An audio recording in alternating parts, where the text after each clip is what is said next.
works. Welcome, everyone, to another episode of Coffee with Sales Engineers. This one is exciting. I'm a podcaster interviewing a podcaster. So if you haven't listened to Diary of Sales Engineer, please check it out. And I'm super excited to have Sameer Kausar on the podcast today. Did I say it right, Kausar? Yep, you got it. Right? I'm happy to be here. It's weird to hear me being called a podcaster, given something similar to you, where I recently started this endeavor to just put something out there. Try to give back the knowledge that I've acquired. You've got hundreds of subscribers, Samir. You're a podcaster, man. Official. You're official. There's people that are watching, listening to your podcast and getting inspired by the content. And you've had some legends on there, man. I saw John Kerr was on there recently. Yeah, our last pod we had John Kerr, which was a very much big pinch me moment for both Ryan and I, because when we first entered the field, that was his book was one of the first ones you pick up and you hear about. So it was really cool having him on. And I think the coolest part is he's been in the business for 40-ish years, give or take. And so listening to how sales engineering has changed, and actually more importantly, like how it stayed the same throughout his through line, was a really cool insight. Wild how much technology has changed, but kind of the core values as SCs has remained the same. Yeah. And it's interesting you mentioned that. I remember neither of us or anybody has gone through an undergrad or master's in sales engineering. So the only academic knowledge we have is reading, mastering technical sales or great demo or, Mhm. some of these books. You read that, you're like, oh, something is written about this profession that I'm now in. Teach me masters. So that's awesome, man. That's great. Well, my vision for this podcast is really to inspire people that may or may not be in sales engineering profession, but they have friends or, they hear about, what the sales engineering is. And maybe in some level, it connects with them to say, why am I not a sales engineer? How do I get into this profession? So I always start with the journey, like how all of us fall into it. Stars align, and you happen to be, I've listened to stories about somebody reaches out to you saying, "Hey, Samir, you would be a great sales engineer." So tell us about how did you fall into sales engineering, Samir? Yeah, I love that you phrase it as fall into it, because that's exactly what seems to happen with all of us. We just stumble upon this industry and it aligns perfectly for us. So once I finished college, I graduated with a CS degree and got a minor in business. And I was like, you know what? I want to be the bridge between business and technology, and writing ERP software sounds like that's exactly what it is. So I Really? joined Workday on their financial management solution as a software developer, was building close the closing process software, Yeah. something pretty boring. And I was a decent developer, was moving up, but I was just very much like bored with my day to day. Yeah. A couple years in, we had one of our business development leaders come in and talk to us about like the future of the business, who we're targeting, kind of like the financial business side of what we were building. And as an engineer, oftentimes you're so far removed from the sales and marketing side of the business that you don't really know how everything connects together. And after that conversation and that presentation, I actually reached out to him. I was like, hey, just on Slack, really enjoyed your talk. Would you be willing to have coffee with me? He's like, yeah, sure. Let's chat tomorrow. Mind you, this is 5 p.m., on a Wednesday. He's like, Right. yeah, let's talk tomorrow at 9 a.m. We can have a conversation. I didn't know Process. that. Yeah. Yeah, I didn't realize that you would be like, yeah, let's do it tomorrow. And so that night I was like, okay, what am I going to talk to him about? So I explain what I like about development. I like solving problems. I like the technical side. I explain what I didn't like outside of work. At the time, I was also professionally dancing. Punjabi style. Yeah, I Yeah. get So it. Punjabi folk dance, for those who don't know, very high energy. The beats are very similar to hip hop beats, and so we would mix a lot of hip hop with Punjabi music. We perform at Warrior Game halftime shows, Kings games, corporate events, weddings. I like converted my parents' garage into a dance studio. Was teaching, and so I was very much enjoyed being in front of a crowd and performing. I'm so excited to, after we finish the podcast, I'm going to look you up. Yeah, there's a lot on YouTube. I was part of an organization called Bhangra Empire when I was living in the Okay. Bay Area. Love Got some videos that have multi-million views. And so it was a big part of my life. And when I explained that to the person I was speaking with, he was like, have you heard of technical pre-sales or sales engineering. I was like, I have no, like, what is that? Tell me more. And he explained it to me, and then he put me in touch with three hiring managers at Workday. And so this is now fall of, I think, 2018. And I reached out to the hiring managers. There was a program that Workday had offered that was like a 9 month boot camp type of thing to get you from zero to an enterprise pre-sales person. It was Nice. very competitive to get into. They had like 10 to 12 spots a year and thousands of applicants. Was trying to see how I would get into that. Turns out Workday wasn't going to bring that back to the United States until like 2021. And I was like, I can't wait 3 years to make a transition. So went the other route, started contacting the hiring managers within Workday, learned that the last step of the Workday hiring process during the interview was a why Workday pitch, about a 10-15 minute pitch. And Workday being a large organization, we had access to rooms that you could record professionally with like a whiteboard and professional camera and audio and whatnot. And so now we're in spring of 2019 and I'm working on my pitch. And coincidentally, on LinkedIn, some recruiter reached out to me for a sales engineering role at a company called Automation Anywhere. I had never heard of Automation Anywhere, never heard of RPA, robotic process automation. And so I did some research, realized that Workday, through Workday Ventures, actually was backing Automation Anywhere. And I was like, okay, this is interesting. I really had no interest of leaving Workday, but Automation Anywhere looked promising. I went and decided to take the interview. One thing led to another, was able to explain my technical work in a way that the hiring manager could understand. Started as an SC at Automation Anywhere in June of 2019. And from there, just got the SC bug and have been going from place to place. And now, as a senior solutions consultant at Home Run Presales, and get to build software to help other presales folks and actually get to work with high performing presales teams every day. That's awesome, man. So you were really trying to get into that program at Workday, but while that was happening, this opportunity came up out of nowhere, Yeah. right? But you weren't an SC yet. So that must have been tough for applying for a position. And I know you help a lot of people to get into sales engineering without SC background. But did you know somebody at Automation Anywhere, or you just did such a great job in the interview process that they were just like, we don't care if you don't have SC background, come on board? I didn't know anyone. I actually like have no idea how they found me, to be Yeah. honest. You didn't have your podcast back I had then. nothing. I wasn't even really like active on LinkedIn back then. I just Yeah. had a technical degree and was at Workday. I think Workday really helped because they were trying to do some automation within the Workday platform, and having someone who understood the technical side of how the platform was built was going to be valuable. And so that's my guess of how they came across me. What Yeah. really I think was the reason I got the job was I was able to explain the technical complexity of what we were doing on my team at Workday in a way that the hiring manager, who also had a technical background, but he had no idea about the financial side, no idea from what the problem was solving. So I was able to break down the problem, why it wasn't working today, and why our solution and re-architecting what we did made the improvement, and then tying it back to the exact like business value. Like Right. looking back, that's what I had done. In the moment, I was just trying to explain all the technical complexities in a way that anyone can understand, that wasn't too convoluted. It was natural, came natural to you. And since then, you haven't looked back. I have not looked back, haven't wanted to do anything else other than like continue to go to smaller and smaller companies. I started at like a 15,000 employee company, and then Automation Anywhere was like Yeah. 1,500, and then my next two stints were like 50. And so I always keep going smaller and smaller.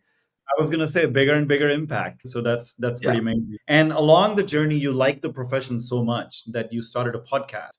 Yeah. What inspired you to kind of become a podcaster and get the message of sales engineering out to the world? And this was now 2021. I was starting to try to be a little bit more active on LinkedIn, posting content. I started out making automation related memes, just because that's was like what I knew. And kind of like memes were another way that I was able to understand the world. And so it seemed like it would I was waiting, I think I was waiting to get on like a 6 a.m. or like a 5 a.m. flight, and I just had some ideas and I like created a couple memes and like posted them into like our internal Slack channel at the job I was at. They're like, oh, this is actually pretty good. You should like post them online. And I was like, okay, cool. So I started doing that. And then in 2022, a little bit more broader, and realized that this content around sales engineering was like more people were engaging with it. It was more impactful. And so I started becoming more specific to like just sales engineering and creating memes around that, Venn diagrams. And through that, then people started reaching out to me on LinkedIn asking a lot of similar questions. Hey, I'm interested in breaking through. How do I get my first role? Like, what are things you recommend? Things like that. And my co-founder or co-host Ryan was also getting similar messaging on LinkedIn. And so we were like, you know what? We're getting a lot of these questions. Why don't we just put them down and just talk about it, the two of us? And that's pretty much where Diary of a Sales Engineer came from. It took about like 6 or 8 months for us to finally pull the trigger Yeah. and record something. And then once we did that, we're like, oh, actually, this is not as heavy of a lift as we thought. It was really like an hour ish for the recording of the pod and another hour ish to do the post and getting it up. And that was about it. And yeah, now we're 12, 13 episodes deep and we're having a great time. Are you guys doing once a week, or what's the cadence? That's ad hoc. Like Yeah. we try on average to get like two out per month. Yeah. That's our like a little internal goal. But there's times where I'm traveling or he's traveling. I got married back in August, and then like Thanksgiving came around. He was traveling for 2 weeks. I was traveling for a week, and we're like, okay, well, there's really no time for us to record. So we try to do twice a month, but we're like, you know what? We're not going to be super rigid and be like, we have to record every other Wednesday. Yeah. It's more like, hey, what's your schedule like this week? Let's record a pod. I love the topics you guys come up with. Some of the obviously getting legends like John Kerr and others, but I think you're touching on some really relevant topics about the good, bad, the great, SE, the AESC relationship, how to break into sales engineering, establish tech platforms, getting funding, getting investors, having big teams, simply for the purpose of making sales engineering more efficient. And that's just a validation that this is not a, oh, you do some black magic role, nobody knows about what it is. It's a legit profession that people are, that requires technology. So that's brought you into home run pre-sales, which I've been a big fan of. But I want to get into, I've never demoed to an SE. And I Mm-hmm. can only imagine that's gotta be maybe during onboarding at some of the companies you had to do that, but you were like friends. So you're in front of sales engineering teams and leaders all the time. Tell me. It's a dual-edged sword actually. On one Yeah, end, you get a lot of grace because the SE understands that sometimes you didn't pray to the demo gods before your demo that's and right. something goes loose. So, I can get away with making some inside SE jokes like, "Oh, I forgot to pray the demo gods." Right. You'll get a chuckle out of it. Yeah. And so you get grace. And then on the other side, it's like I need to, as someone who is selling a software that is a way to become a world-class pre-sales organization, I need to be a world-class pre-sales person. And Absolutely. so I always have to think about, am I going too fast? Do I need to slow down? Am I clicking way too many times? Yeah. And so that you're constantly thinking like, was this a good demo? How do I improve it? But I think because I have been in SC for majority of my career, I deeply understand the pain, and Yeah. I have felt it myself, and so I will be able to draw on my own personal stories to tie it back to how my audience is feeling. And Right. so when I say, how fun is it for you to go and update Salesforce? Everyone like, I know how that feels. You know how that Okay. feels. Nobody likes updating Salesforce because there's nothing in it for me as the It's not SE. last time I checked. It's Salesforce. Exactly. And so being an SE demoing to other SEs, it's kind of nice because I can connect with you. And then also, SEs are normally the ones giving the demo. It's Yeah. very rare for SEs to be on the receiving end. There have been countless amounts of times where at the end of the demo or kind of midway through, the SE will stop me and be like, it feels really nice to be on this end of it. really nice to feel like someone can hear me and actually understands my problems. And I'm not crazy for thinking this. And there's actually solutions out there that are here to help me through my day to day. I am selling at trying to help other people through their day to day, whether it's procurement folks, financials folks, Right. engineers, like whoever my ICP is, I am selling. I have like learned everything they need to have. But it's really nice to be on the other end and someone is doing that for me. So that ends up like becoming very, very rewarding when it comes to selling to other SCs and whatnot. And then That's it's all. also really validating where I'll use like a tool or something different to kind of run my demos where the SE will stop me and be like, "Hey, what was that you just did? Because I want to like incorporate that into my demo because Yeah. that was a really cool way of showing XYZ." So that's always fun to demo to them. I actually don't really get it's been more fun to like this is my favorite audience to demo to in Yeah. comparison to like other audiences that I've had. Yeah, I can see that. That's really interesting. So there's definitely a level of judgment going on because people are like, oh, is he prepared? Is he being to the point? Is he controlling the audience? Because all the things that we teach and learn. But I can see how it could be empowering because you're right. Like as an SC, you're so much in the giving mode, Mhm. unless it's a sales related application, like you're never being pitched to. So being able to see and experience that probably gives them empathy that if they are being, oh, this person is not paying attention, or it's like, okay, I'm in those shoes now. So that's really interesting. That's amazing.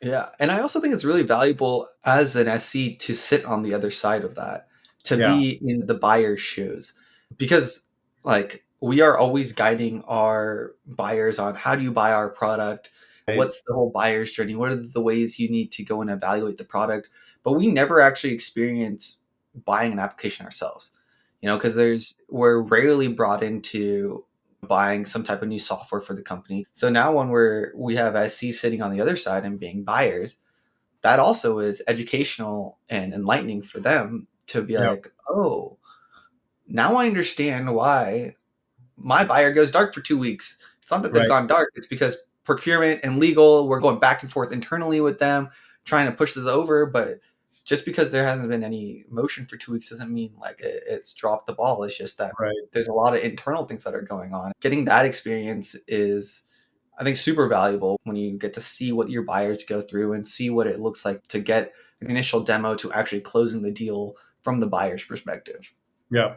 I remember way back talking to Brian about even simple things like technical win, right? Being able to measure what a technical win is, because sometimes you have a technical win, but you never get a win-win, of the Mhm. account, and nobody celebrates those. Whereas the SC did everything they could to win the account. You got vendor of choice.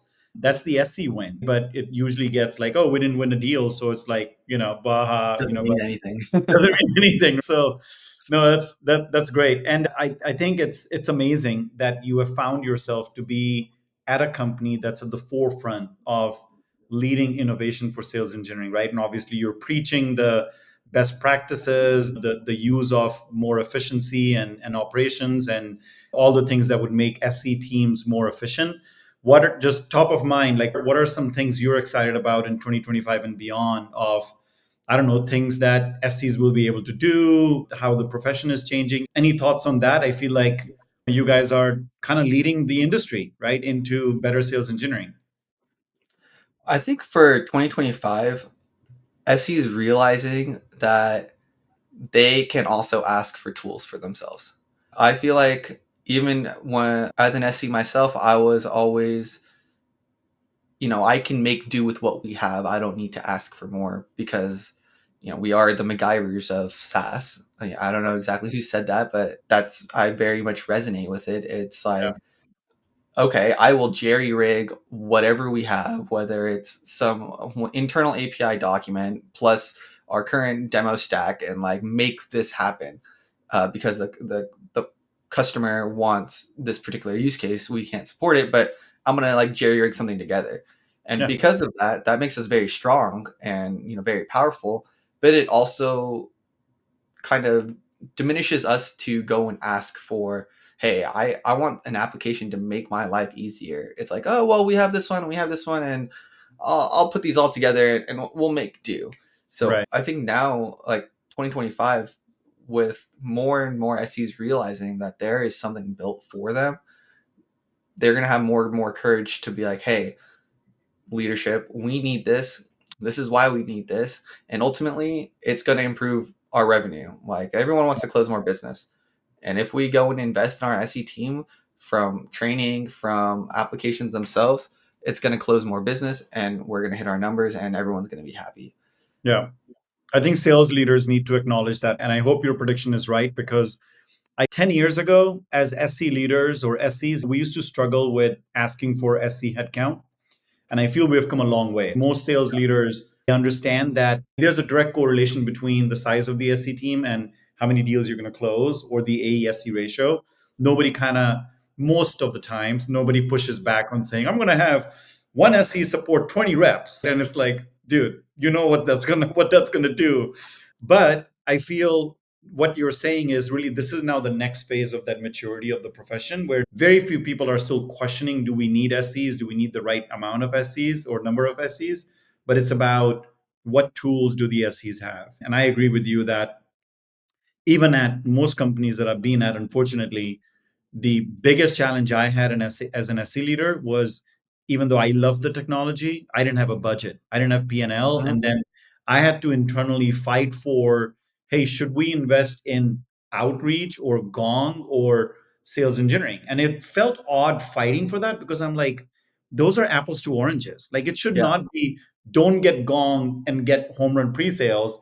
It should be get both. We need both. So I hope your prediction is right because to me, it's just a maturation of the profession that leaders and all the way up to the C level need to recognize that with the right tools come efficiency. And it's proven for them in sales. Yeah. It's like me saying, okay, I want your sales reps to go log all their work in Jira. Right. If I told you that, if I told a sales leader that, they'll be, what are you talking about? Right. Like, that's not a product for my sales team. Why am I going to do that? Like, sales engineering deserves their own tech stack. Yeah. Is something that like I'm personally trying to push, and more sales leaders are realizing that. But a goal is new CRO comes in. The three things they start asking is, what CRM am I on? What is my BDR team using? And what is my SE team using? Love it. And right now that last one's not there, but that one is coming. Yeah. Well, kudos to you and your team to keep advocating for that. Appreciate and congrats on all the podcast episodes that you have. Keep going, keep doing those because I think you and I and others, there's more and more of us now that are Yep. out there raising awareness for what sales engineering is. If we end up at a party or at a family gathering during holidays and people are like, Sameer, what do you do? Maybe this year there will be a little better, more awareness. I'm a sales engineer. It's like, oh, we know what that is. That's a cool profession. Yeah. We'll It'll be get sooner than we think. there. Well, I love your holiday spirit. Thank you for being on the podcast, Samir. So good to finally connect with you, man. I know we've crossed paths many times, but thanks for sharing your insights, and I wish you happy holidays. Thank you for having me, Sachin.